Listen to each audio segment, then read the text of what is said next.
You know why he got to be foreman? Because he was a hard worker. Okay, I can believe that. He was a hard worker, and he went to work every day.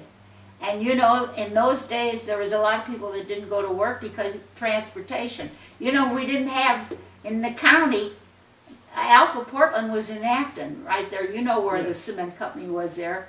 There was no transportation here. When you got out of the city, you were done. There was no transportation. So if you didn't have a car, or you couldn't walk, you never got Didn't anywhere. people like hitchhike on trains and stuff like that? Sure, we had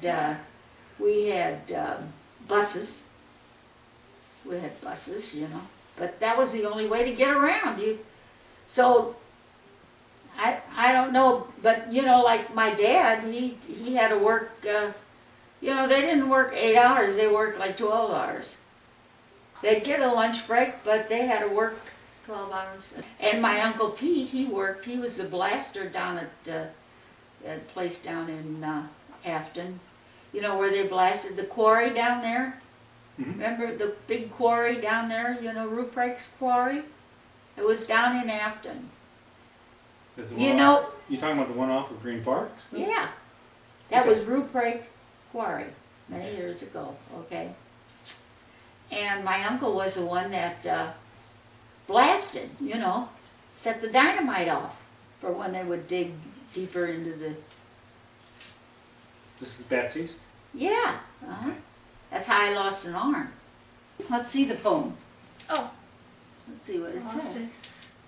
Nada de teme, nada de espante. Todo se pasa, Dios no se muda.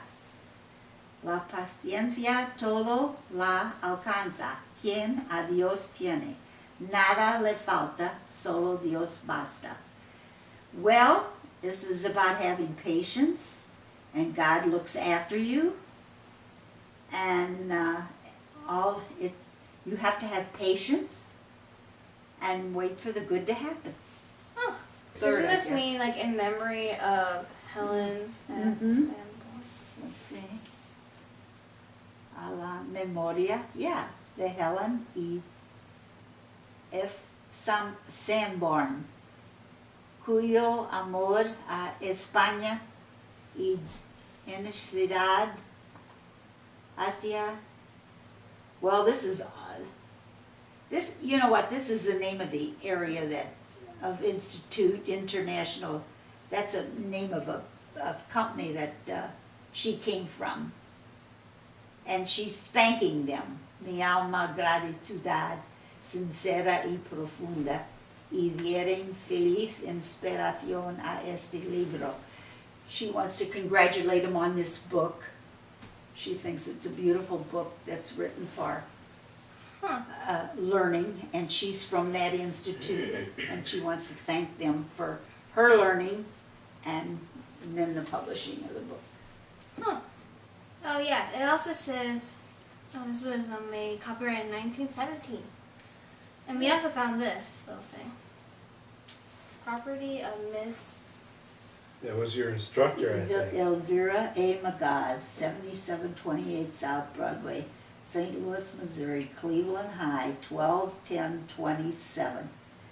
That's a friend of my dad's. Oh, really? Uh-huh. Oh my. Uh-huh. You're good at Spanish, I can say that. Ah.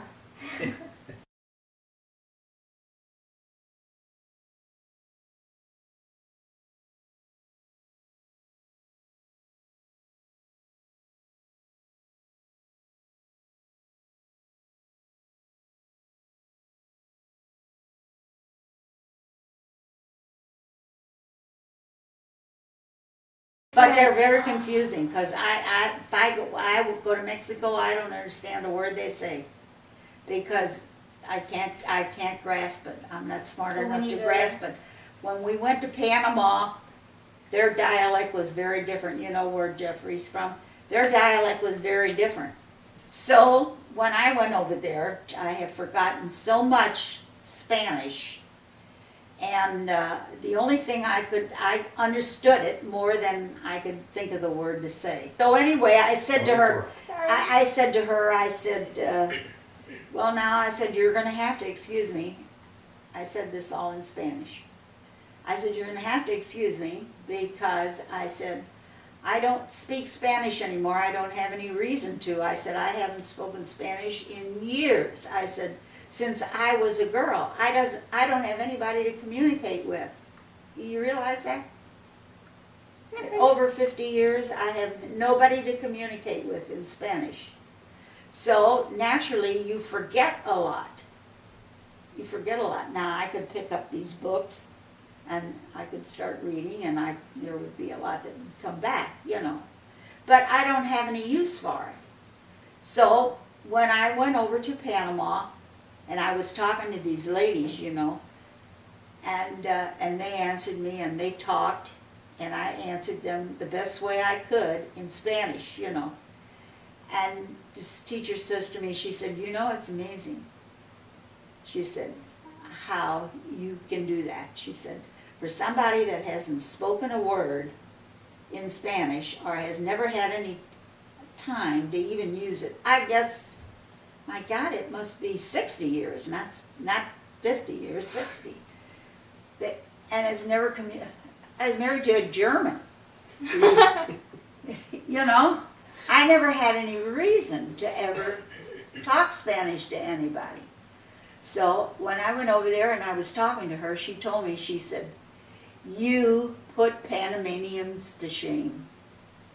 She said, you talk the true Spanish. She said, your pronunciation of every word is eloquent. She said, that is the way they talk in Spain.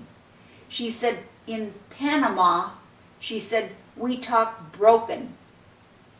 She said, we are a mixture.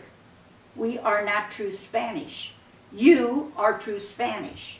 And she said, the way you say things is the right way. Mm-hmm. And she said, and the way we talk is the wrong way.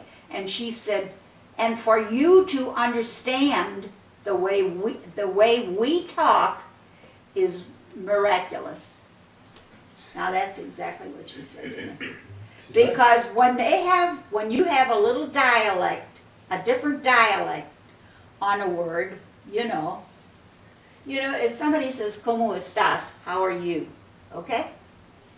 And if somebody else says, ¿Cómo estás? How would you understand that?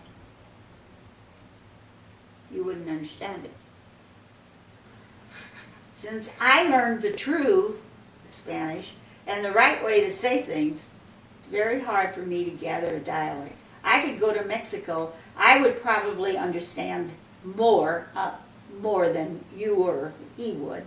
But by the same token, the dialect being so different, and me never using it in so many years, I probably wouldn't understand all of it, you know. I can understand almost anything. You talk to me, I can understand. But I probably wouldn't know how to say it. Yeah, that's the way it is. That's just the way it is. It's like that sometimes one German can't talk to another if you have a different dialect. Oh, yeah. You know, Sometimes. just because you're born in Germany and you come from a different area, how do you communicate? You don't communicate. All immigrants, all Germans, and this South County and South St. Louis was German and Spanish.